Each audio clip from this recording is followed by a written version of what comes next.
Welcome back. हम लोग देख रहे थे linear equations in two variable. आज के इस टॉपिक में हम लोग देखेंगे equations reducible to a pair of linear equations in two variable. So let's get started. क्या आप बता सकते हो, आपको चार इक्वेशंस दिए हैं, इनमें से कौन से लीनियर इक्वेशंस है और कौन से लीनियर इक्वेशंस नहीं है? देखिए, अगर हमें कोई equation linear equations in two variables है या नहीं है वो पहचानना है, तो उसके लिए हमें पहले ये मालूम करना होगा कि लीनियर इक्वेशन कहते किसे हैं। हमने अपने फर्स्ट लेक्चर में देखा था linear equations in two variables किसे कहते हैं। देखिए, ax plus b y plus c equals to 0 ये लीनियर इक्वेशन का जनरल फॉर्म होता है, जहाँ दो वेरिएबल्स होते हैं, x और y यहाँ वेरिएबल्स हैं और इन वेरिएबल्स की डिग्री 1 होती है और a, b, c ये रियल नंबर होते हैं और a और b की वैल्यू 0 नहीं होती। तो जो इक्वेशन इन चारों कंडीशन को सेटिस्फाई करता है उन्हें हम linear equations in two variables कहते हैं। चलो, अब हम linear equations in two variables के जनरल फॉर्म को इन इक्वेशन से कंपेयर करते हैं।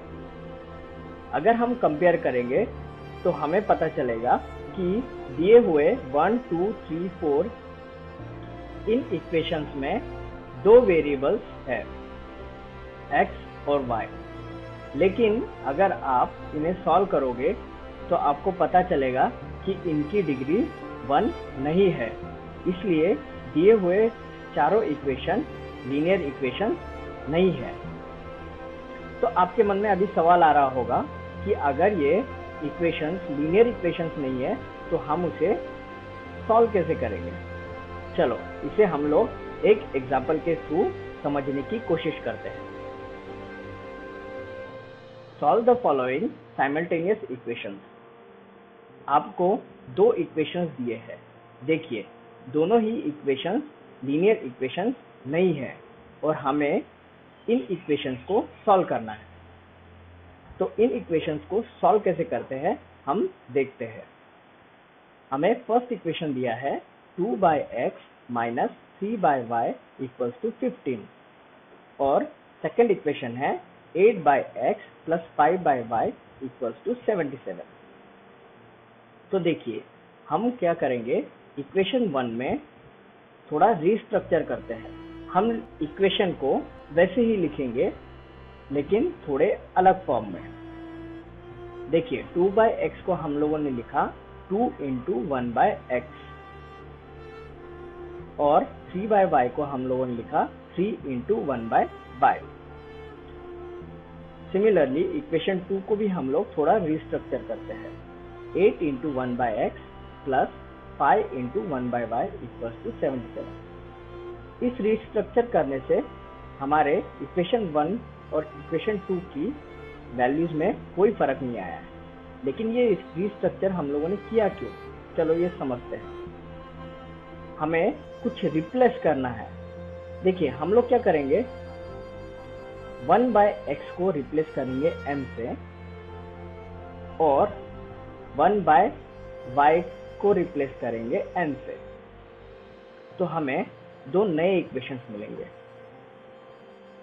2 into m minus 3 into n equals to 15 और यहाँ पर हमें मिलेगा 8 into m plus 5 into n equals to 77। तो हमें मिला 2m minus 3n equals to 15। ये हमारा इक्वेशन 3 है और 8m plus 5n equals to 77 ये हमारा इक्वेशन 4 है। तो अब आप इक्वेशन 3 और इक्वेशन 4 को थोड़ा देखिए। ये दोनों equation linear equations in two variables है। तो देखिए, हम लोगों ने जो इक्वेशन लीनियर इक्वेशंस नहीं थे उन्हें हम लोगों ने लीनियर इक्वेशन के फॉर्म में रिड्यूस कर दिया है। अब हम इसे एलिमिनेशन मेथड से या फिर डिटर्मिनेंट मेथड से सॉल्व कर सकते हैं। तो देखिए, हमें दो इक्वेशन मिले, 2m minus 3n equal to 15, ये हमारा इक्वेशन नंबर 3 था, और 8m plus 5n equal to 77, यह हमारा इक्वेशन नंबर 4 था। आप इसे एलिमिनेशन मेथड से सॉल्व कर सकते हो या फिर डिटर्मिनेंट मेथड से भी सॉल्व कर सकते हो, ये कम्प्लीटली आप पे डिपेंड है। हम इसे एलिमिनेशन मेथड से सॉल्व करने की कोशिश करेंगे। तो देखिए, जब हम एलिमिनेशन मेथड का यूज करते हैं तो हम लोग किसी एक वेरिएबल के कोफिशिएंट को सेम करते हैं। तो हम इक्वेशन 3 में m के कोफिशिएंट को इक्वेशन 4 के कोफिशिएंट के बराबर करने की कोशिश करते हैं। तो देखिए, हमें उसके लिए इक्वेशन 3 को 4 से मल्टीप्लाई करना होगा। तो इक्वेशन 3 को 4 से मल्टीप्लाई करने पर हमें एक नया इक्वेशन मिलेगा। तो वो हो जाएगा 8m minus 12n equals to 16। जब हम इक्वेशन को मल्टीप्लाई करते हैं तो हमें दोनों साइड में मल्टीप्लाई करना होता है। तो ये इक्वेशन हमें मिल गया 5, और 8m plus 5n equals to 77, ये था हमारा इक्वेशन नंबर 4। अब हम इन दोनों इक्वेशन को सब्ट्रैक्ट करते हैं, तो उसके लिए साइन चेंज हो जाएगी, प्लस 8m का माइनस 8m हो जाएगा, प्लस 5n का माइनस 5n हो जाएगा, और प्लस 77 का माइनस 77 होगा। अब यहाँ देखिए, 8m माइनस 8m वो हो जाएगा 0, माइनस 12n माइनस 5n वो हो जाएगा माइनस 17n, और प्लस 60 माइनस 77 तो हमें मिलेगा माइनस 17।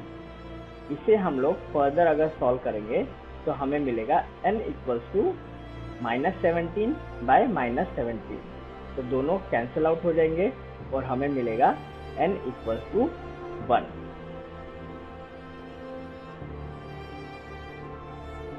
ये था हमारा इक्वेशन नंबर 6। अब हम लोग n इक्वल्स टू 1 को इक्वेशन 3 में पुट करते हैं। हमारा इक्वेशन 3 था 2m minus 3n equals to 15। तो n इक्वल्स टू 1 की इस वैल्यू को यहाँ इक्वेशन 3 में पुट कीजिए, तो हमें मिलेगा 2m minus 3 into 1 equals to 15। इसे फर्दर सॉल्व करने पे हमें मिलेगा 2m minus 3 equals to 15, therefore 2m equals to 15 plus 3, therefore 2m equals to 18, m equals to 18 by 2, therefore m equals to 9।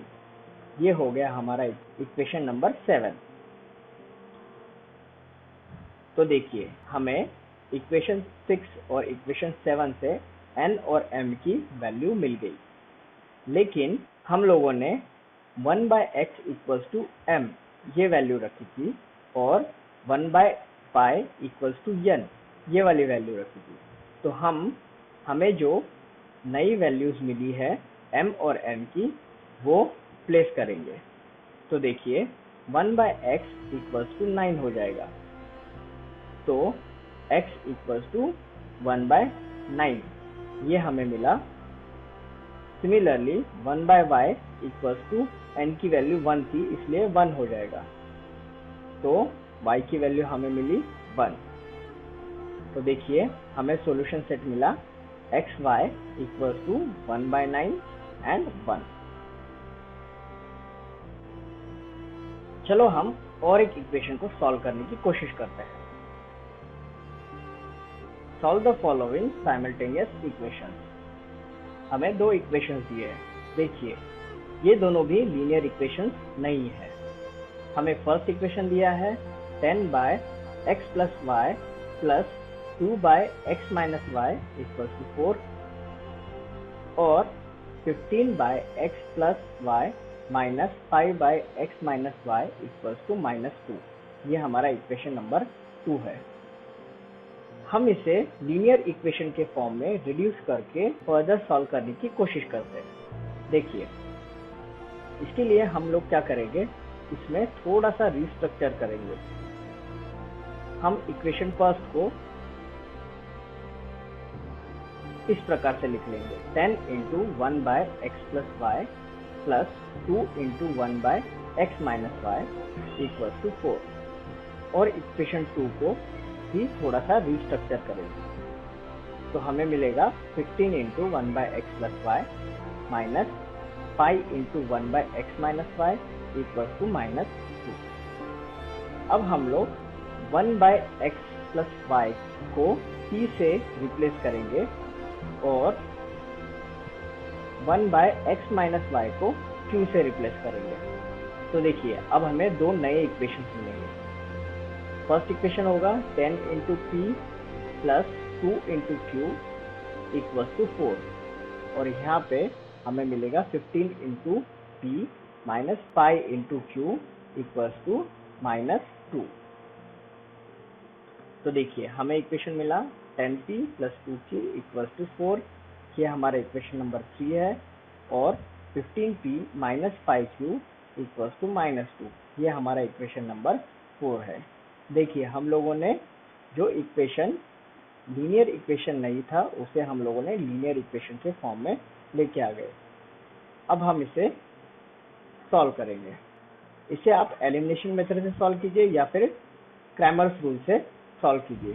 तो अगर आप इसे सॉल्व करोगे तो आपको p और q की वैल्यूज मिलेगी। तो p मिलेगा 1 बाय 5 और q मिलेगा 1। लेकिन हम लोगों ने 1 बाय एक्स प्लस वाई को p माना था और 1 बाय एक्स माइनस वाई को q माना था। तो यहाँ अभी आप p और q की वैल्यू रखिए तो हमें मिलेगा 1 by x plus y equal to 1 by 5।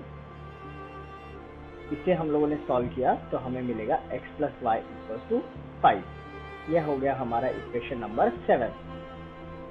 और यहाँ अगर हम लोग सॉल्व किए तो हमें मिलेगा 1 by x minus y equal to 1, therefore x minus y equal to 1। ये हो गया हमारा इक्वेशन नंबर 8। तो इक्वेशन 7 और इक्वेशन 8 से हमें मिलेगा x plus y equal to 5 और x minus y equal to 1। तो इसे अगर आप सॉल्व करोगे तो हमें सॉल्यूशन सेट मिलेगा x y equal to 3 and 2 respectively. चलो अब हम लोग क्विकली रिवाइज कर लेते हैं कि हम लोगों ने क्या पढ़ा। देखिए आप लोगों को दो इक्वेशंस दिए रहते हैं जो लीनियर इक्वेशंस नहीं है। तो हम ऐसे इक्वेशंस को सॉल्व करने के लिए सबसे पहले स्टेप में हम लोग उन्हें सूटेबल वेरिएबल से रिप्लेस कर लेते हैं। इस केस में हम लोगों ने क्या किया, 1 बाय एक्स प्लस वाई को हम लोगों ने p से रिप्लेस किया और 1 बाय एक्स माइनस वाई को q से रिप्लेस किया। तो आपको दो नए इक्वेशंस मिलेंगे। ये जो दो नए इक्वेशंस है वो लीनियर इक्वेशन के फॉर्म में रहेंगे। तो आप अगर उसे फर्दर सॉल्व करोगे तो आपको मिल जाएंगे सॉल्यूशन सेट। इसे हम लोग क्या करते हैं, उसके नेक्स्ट स्टेप में उसे हम लोग ओरिजिनल वैल्यू से रिप्लेस करते हैं। तो हम लोग क्या किया, replacing p and q by their original values. तो हमें मिलेगा 1 by x plus y equals to p equals to 1 by 5 और यहाँ मिलेगा 1 by x minus y equals to q equals to 1। तो देखिए अगर आप इसे फर्दर सॉल्व करोगे तो आपको x और y की वैल्यू मिल जाएगी। चलो, these are some questions for your practice। तो अब तक हम लोगों ने देखा कि हम लोगों ने एलिमिनेशन मेथड देख ली है, ग्राफिकल मेथड कंप्लीट हो गई है, डिटरमिनेंट मेथड या क्रैमर्स रूल वो भी हम लोगों ने देख लिया। और आज के इस लेक्चर में हम लोगों ने देखा equations reducible to a pair of linear equations in 2 variables. और नेक्स्ट लेक्चर में जब हम लोग मिलेंगे तब हम लोग देखेंगे application of simultaneous equations. Thank you.